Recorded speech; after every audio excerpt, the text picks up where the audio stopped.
आज हम करेंगे चैप्टर 8 की illustration 5। Transactions of Ramesh of Delhi for April 2018 are given below, journalize them. तो इनकी जर्नल एंट्रीज करनी है। फर्स्ट एंट्री है, Ramesh started business and brought capital in cash ₹1 lakh.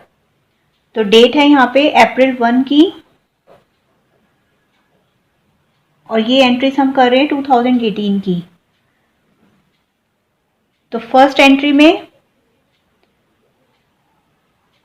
Business में कैश आया है तो कैश अकाउंट डेबिट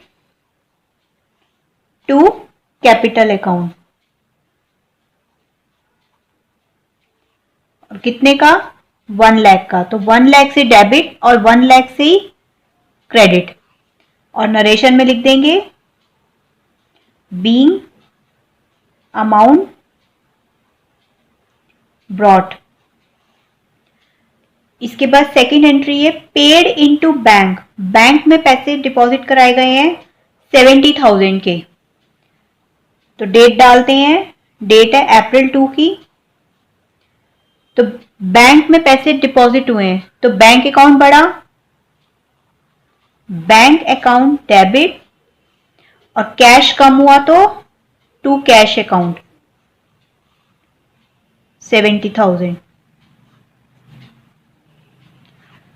और नरेशन में being amount paid into bank. इसके बाद थर्ड एंट्री है, bought goods for ₹5,000 plus CGST and SGST at 6% each. 5,000 के गुड्स परचेज किए गए हैं जिसपे CGST और SGST भी पे किए 6% ईच। तो एंट्री करते हैं, परचेजिस की एंट्री है तो परचेजिस अकाउंट को डेबिट करेंगे, और जिसपे CGST और SGST भी पे किया गया है तो input CGST account debit, input SGST account debit to cash account. अब परचेजेस कितने के हुए? 5,000 के। तो यहां परचेजेस में 5,000 से डेबिट करेंगे और 6% CGST और 6% SGST पे किया गया है। तो 5,000 का 6% 300, 300 CGST और 300 SGST। तो कैश अकाउंट में कितना क्रेडिट करेंगे? 5,600। अब इसकी नरेशन लिखते हैं, बीइंग गुड्स परचेस्ड। इसके बाद नेक्स्ट एंट्री है, withdrew cash from bank for office 1,000।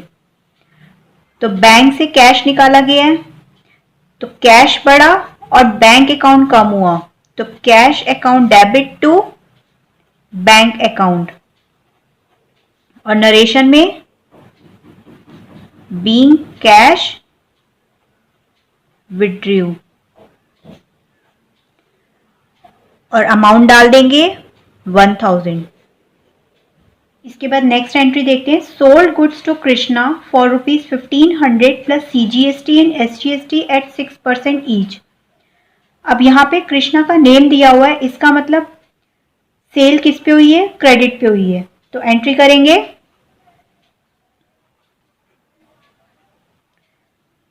Cell की एंट्री होती है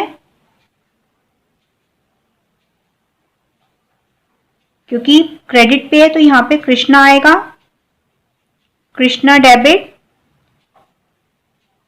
to sales account to output CGST account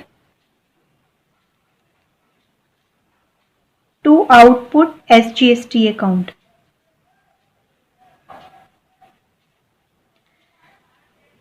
sale कितने की हुई है? सेल हुई है 1,500 की। तो यहां पे 1,500 और जिसपे CGST और SGST भी पे करना है तो 90 रुपीज CGST और 90 रुपीज SGST। तो कृष्णा से अमाउंट लेना कितना है? कृष्णा से अमाउंट लेना है 1680। तो नरेशन देंगे, being goods sold to Krishna. इसके बाद नेक्स्ट एंट्री देखते हैं, bought goods from Shyam ₹3000 plus CGST and SGST at 6% each. अब यहाँ पे नेम दिया हुआ है तो इसका मतलब गुड्स क्रेडिट पे खरीदे गए हैं। तो एंट्री करते हैं। क्रेडिट पे जब हम गुड्स परचेज करते हैं तो हमारी एंट्री होती है परचेजेस अकाउंट डेबिट, क्योंकि CGST और SGST भी पे किया गया है। तो input CGST account debit, input SGST account debit. अब क्रेडिट पे है तो हम यहां पे श्याम लिखेंगे, क्योंकि श्याम से गुड्स परचेज किए गए हैं। अब गुड्स कितने के परचेज हुए? 3000 के। तो परचेजेस अकाउंट में 3000, 6% ईच। तो 6% ईच का मतलब CGST 180 और SGST भी 180। तो अब टोटल अमाउंट श्याम ने कितना पे करना है? श्याम के अकाउंट में हम अमाउंट डालेंगे, तो श्याम के अकाउंट में अमाउंट आएगा 3360 और नरेशन देंगे बीइंग गुड्स परचेस्ड। अब नेक्स्ट एंट्री देखते हैं, cash received from Krishna. Krishna से कैश रिसीव हुआ है। तो कृष्णा को गुड्स सेल किए गए थे 1500 के, जिसपे CGST और SGST भी उससे लेना था 6% ईच पे। तो उससे जो अमाउंट लेना था वो लेना था हमें 1680 का। तो इसकी एंट्री करते हैं। अब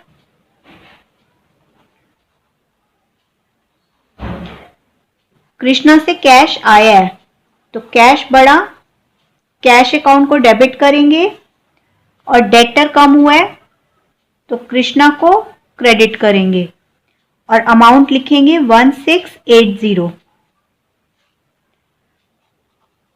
तो बीइंग कैश रिसीव्ड। इसके बाद नेक्स्ट एंट्री है, sold goods to Rakesh for ₹10,000 plus CGST and SGST at 6% each. He paid half the amount by check and availed cash discount of 2%। तो गुड्स सेल किए गए हैं राकेश को 10,000 के, जिसपे CGST और SGST भी पे किया उसने, और हाफ अमाउंट उसने पे की है वो भी चेक से, जिसपे कैश डिस्काउंट उसने अवेल की है। चेक से पेमेंट हुई है तो बैंक अकाउंट डेबिट,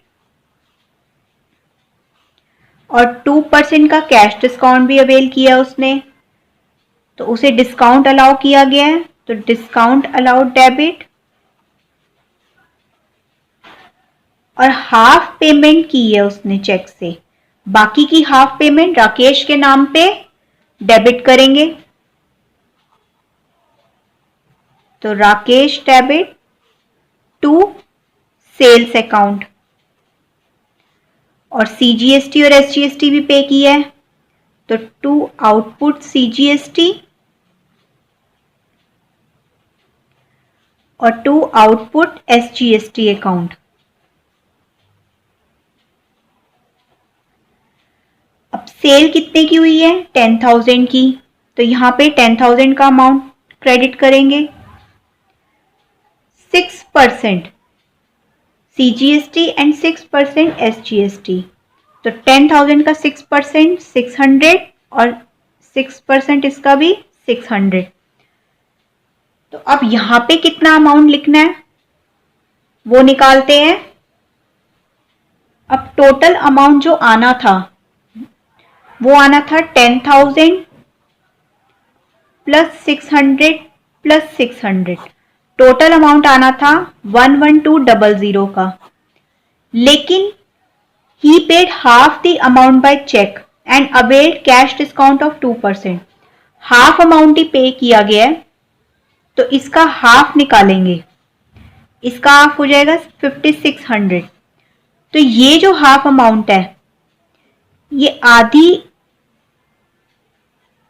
तो जाएगी राकेश के नाम पे जो अभी भी क्रेडिट पे है, और हाफ अमाउंट की ही पेमेंट हुई है, तो इस अमाउंट की जिस पे पेमेंट की गई है इस पे कैश डिस्काउंट वो अवेल करेगा, क्योंकि कैश डिस्काउंट हम उसी पे देते हैं या उसी पे हमें मिलता है जिसकी पेमेंट कैश या सेल के टाइम पे की गई हो। तो पेमेंट हाफ अमाउंट की गई है, तो इस पे हमें 2% कैश डिस्काउंट देना है, तो इसका 2% हो जाएगा 112। अब 5600 रुपीज उसने पे करने थे, इस पे भी कैश डिस्काउंट दे दिया गया, तो अब वो पे कितने करेगा?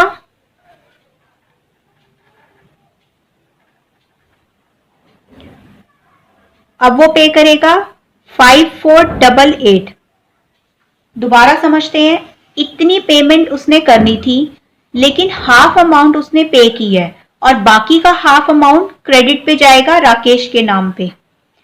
तो ये जो हाफ अमाउंट उसने पे करना था इस पे उसे कैश डिस्काउंट मिला, इतना कैश डिस्काउंट मिला है, इतनी पेमेंट करनी थी। अब जितनी करनी थी इसमें से हम कैश डिस्काउंट को माइनस कर देंगे, तो इतनी पेमेंट उसने अभी करी है, तो ये पेमेंट जाएगी हमारी बैंक अकाउंट में जितनी अभी मिली है, ये जाएगी डिस्काउंट अलाउड में और ये जाएगी राकेश के नाम पे। तो बैंक अकाउंट में अमाउंट आएगा 5488 और डिस्काउंट अलाउड में 112 और राकेश के नाम पे 5600। अब इसकी नरेशन लिखते हैं। Being goods sold to Rakesh at 2% cash discount.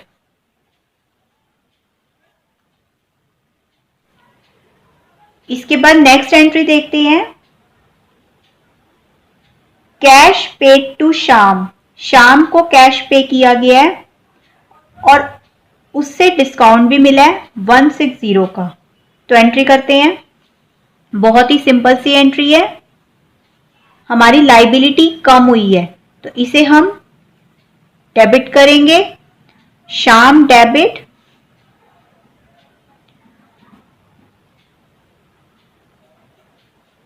To cash account to discount received account, क्योंकि हमें डिस्काउंट मिला है। अब कैश कितना पे किया गया है 3200 का, तो यहाँ पे 3200। डिस्काउंट कितना अलाउ हुआ है हमें 160 का। तो एक्चुअल पेमेंट करनी कितनी थी शाम को? शाम को पेमेंट करनी थी 3360 की। तो अब नरेशन लिखते हैं। Being cash paid. अब नेक्स्ट एंट्री देखते हैं। Cash sales for the month 8000 plus CGST and SGST 6% each. तो यहां पे कैश की सेल हुई है, तो cash account debit to sales account debit, sorry to sales account to output CGST account to output SGST account. अब sale कितने की हुई? सेल हुई है 8000 की, तो यहां पे 8000 जिसपे 6% सीजीएसटी और 6% एसजीएसटी भी उसने पे किया है, तो 6% सीजीएसटी 480 और 6% एसजीएसटी 480। तो एक्चुअल कैश आया कितना? कैश आया है 8960 का। तो यहां पे नरेशन लिखेंगे। Being goods sold. इसके बाद नेक्स्ट एंट्री है। Paid rent ₹500 plus CGST and SGST 6% each. तो यहां पे एंट्री करते हैं।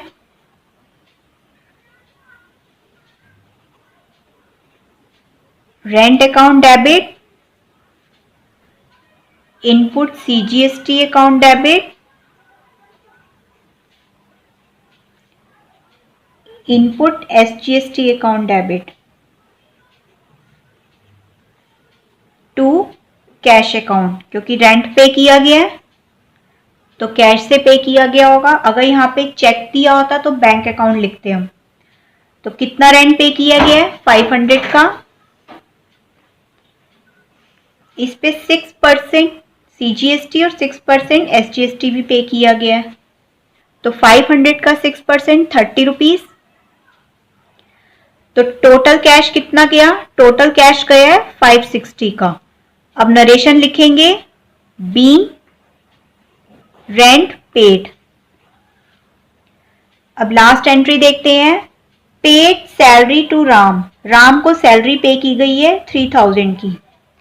अब यहाँ पे मैं आपको बता दूं, पेड सैलरी टू राम, नाम बेशक राम का दिया गया है लेकिन सैलरी पे कर दी गई है तो ऑब्वियस है वो कैश में की है, तो हमारी जेब से तो कैश गया। तो यहाँ पे हम डेबिट सैलरी को करेंगे और क्रेडिट कैश को करेंगे।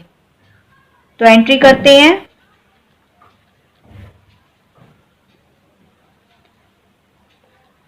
Salary account debit to cash. यहाँ पे कोई भी नाम दिया हो इससे कोई फर्क नहीं पड़ता, क्योंकि सैलरी दे दी गई है और कैश तो जेब से निकल गया, तो कैश तो कम हुआ ही है क्योंकि ये एसेट है।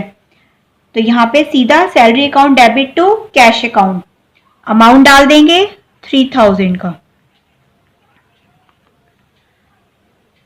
अब नरेशन लिख देंगे, बीइंग सैलरी पेड।